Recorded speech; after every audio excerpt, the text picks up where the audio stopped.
বিমল, তোমার মনে আছে সেবার মহামারীতে 2 মাস আমাদের কথা হয়নি। কি অস্থিরতায় না কেটেছিল আমার সময়। সারা দিনটাই যেন কেটেছে ডাকপিয়নের একটা হাকের অপেক্ষায়। মাঝে মাঝে তো ঘুমের ঘোরেও আমি ডাকপিয়নের গলার আওয়াজ পেতাম। তোমার সাথে কেটে যাওয়া প্রত্যেকটা স্মৃতি আঁকড়ে বেঁচেছিলাম। স্মৃতির পাতা উল্টে পাল্টে প্রায় ক্লান্ত অবস্থা। তোমাকে কতবার বলেছি তোমার চিঠি আমার কত ভালো লাগে।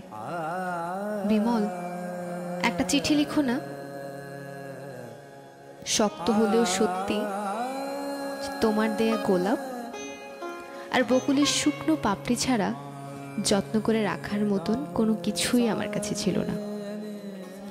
কতবার বলবো ভেবেছি, বিমল দূরেই তো থাকো, তোমার একটা আধোয়া শার্ট না হয় আমার কাছে রেখো, আমি ওটা জড়িয়ে ধরে তোমায় অনুভব করব।